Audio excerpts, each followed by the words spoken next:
Don't judge each day by the harvest you reap, but by the seed you plant.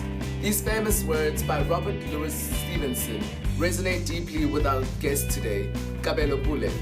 Welcome to the show. How are you? I'm fine, thank you. How are you? So nice to have you here today. Now you're studying Bachelor of Business Science. Mm-hmm. Yeah. So I'm studying a Bachelor of Business Science, majoring in finance and accounting. Okay. But I've dabbled in a bit of economics as well. Okay. So it's pretty safe to assume that what you study is pretty intense. Now I want to know with everything else that you do, because we know you. With everything else that you do, how do you juggle and balance everything? I don't know. I don't think it's meant to be a juggling act. I think that life is just a series of decisions. And sometimes you have to prioritize. Some things are more important than others. Yeah. And just as a person, you need to be very cautious of the little things that aren't important for the long term, but can seem very important now. Displacement activity, you know, things that seem important but aren't really important. And if you can manage that and manage how you want your outcomes to be, it'll be a lot easier to get what you want out of life. Yeah, I understand you.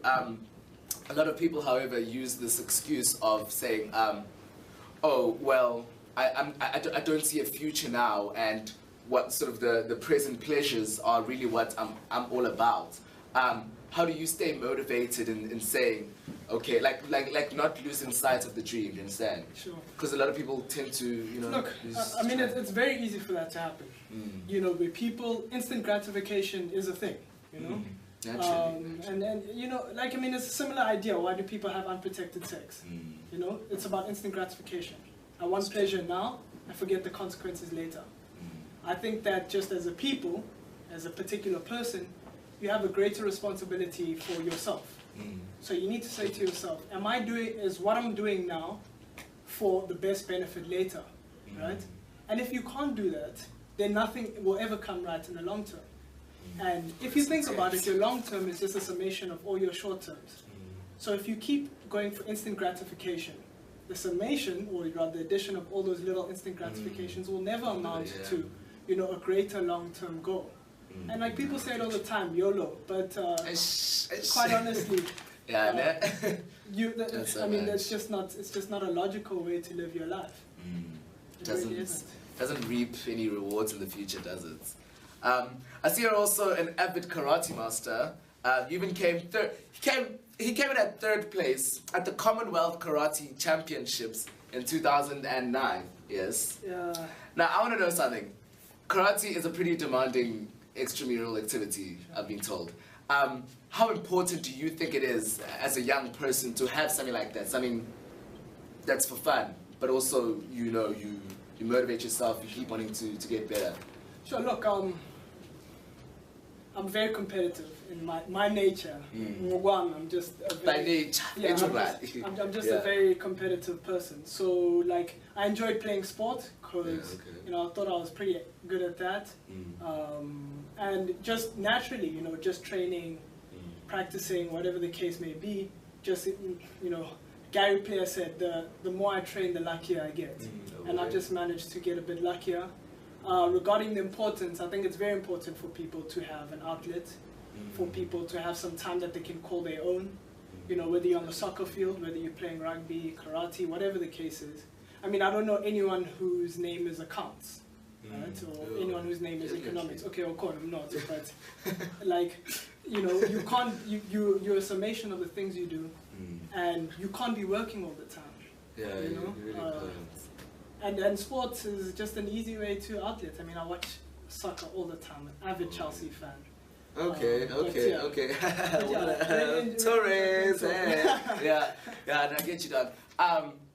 Now what I want to know is, in terms of careers, parents have this conception that when you take a career sort of along the lines of the arts and the sports and, you know, all that, because they've been considered as recreational activities, parents tend to not take them seriously, and so they just bash them down naturally. It just so happens. Sure.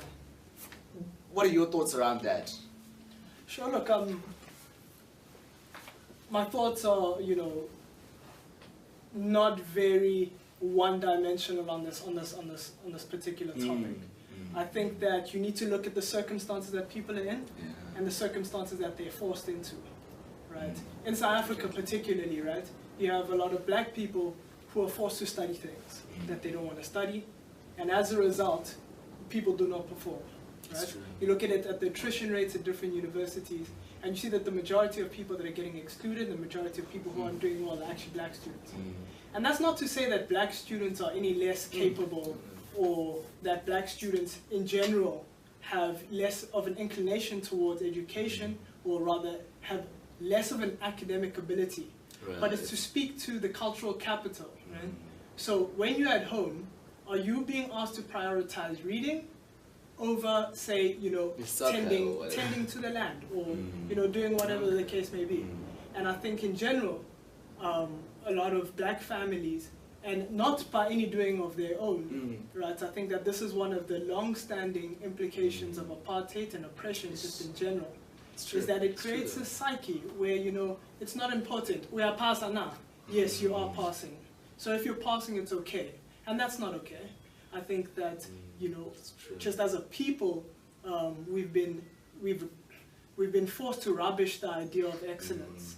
That's definitely true. Because also I believe that when you're forced into doing something that you don't particularly enjoy, even if you do sort of pass, there's no real excellence and there's no passion. Do you know what I mean? There's no, agree. You don't grow as a person into what you're doing. Look, I mean, even if you do something that you don't enjoy and you so happen to be excellent at it, it's going to come at a cost. It will, definitely. Right? So you might be an excellent mathematician, but you wind up being a terrible person. Eish.